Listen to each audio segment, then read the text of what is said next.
Hey, what's up guys? It's Marf and welcome back to another video. Today we will be taking a look at GT Racing 2. Now, if you don't know what this franchise or game is, essentially it's Gameloft's answer to sort of the more realistic type racing games. So things like Real Racing or Gran Turismo but on mobile, and Forza Motorsport but on mobile.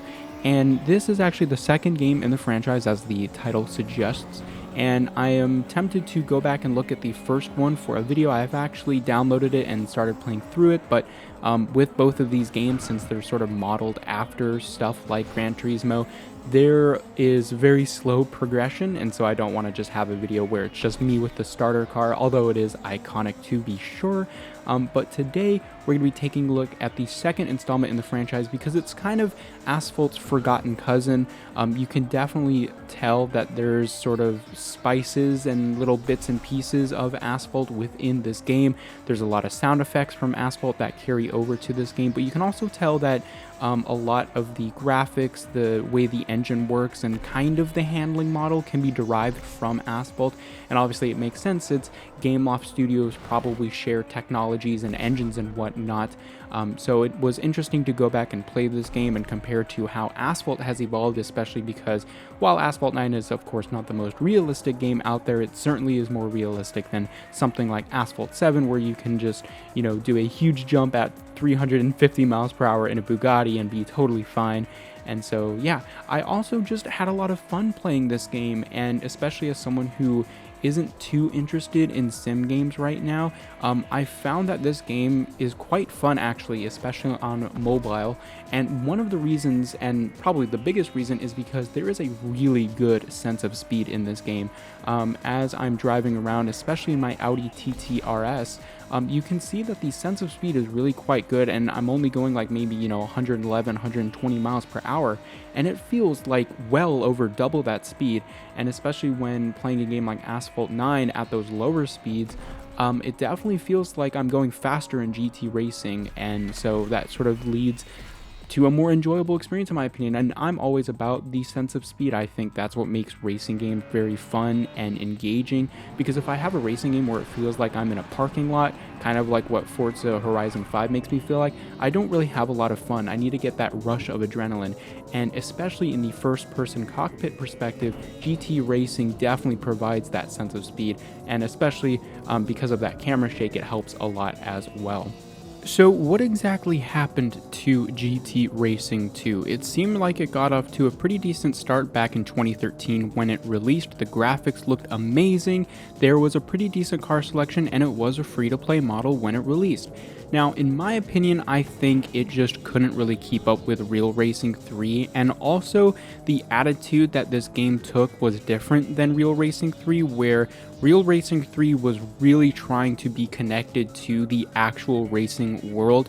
Nowadays, you can log on and you'll see different connections to different Formula series and lots of real-life track references and whatnot. So I think that it just couldn't really keep up with not only the popularity of Real Racing 3, obviously, but the content Real Racing 3 was pumping out was pretty, big for the time it came out in. And of course, I think just people who are interested in this type of racing style are more connected to the real racing environment as well, and so they gravitated more towards Real Racing 3 as a result of those connections with the real world. Wow, I said real way too many times during that segment there. But anyway, I really do think that GT Racing 2 is the more enjoyable experience, and of course that's my opinion. I think, like I mentioned, the sense of speed in GT Racing 2 is a lot better than Real Racing 3, and on top of that, I think the graphics of GT Racing 2 make it a more immersive environment. The lighting is absolutely on point in GT Racing 2, whereas in Real Racing 3, it can feel flat pretty much all of the time. Even for, 7, 8, 9 years later, they haven't really updated the graphics in that game a lot, and of course, we know that they're working on a new Real Racing game, but of course out at the time was 3, and so it just didn't keep up, in my opinion, with the graphical fidelity of GT Racing 2, and you can really notice it, especially in the cockpit views. I think the fidelity is a lot higher within GT Racing 2. The textures are a bit better, they're more high quality, and there's a lot of physicality within the world of GT Racing 2, where again, like the lighting in Real Racing 3, the textures can also feel very flat and just, they look like they're in a render environment rather than like an actual video game. So in my opinion, GT Racing just feels a bit more lively in that sense. The graphics are great, and on top of that, the audio is actually pretty decent. Now, it's never going to hit the quality of something like Gran Turismo or anything like that, but I can confirm that the engine sounds in this game are much better than the engine sounds in Asphalt 9, so there's at least that. But if you're looking for the most authentic experience, you could probably go to another game. But my concern has never really been too much about realism or authenticity in the super incredible sense, so in my opinion this sort of strikes a decent ground, especially for a mobile game. So overall, I had a ton of fun going back and playing this game. Unfortunately, because a lot of the systems are broken, progression is just absurdly slow. So I got to my Audi TT RS and I haven't really been able to get very far since I'm on my way to getting a Class B car.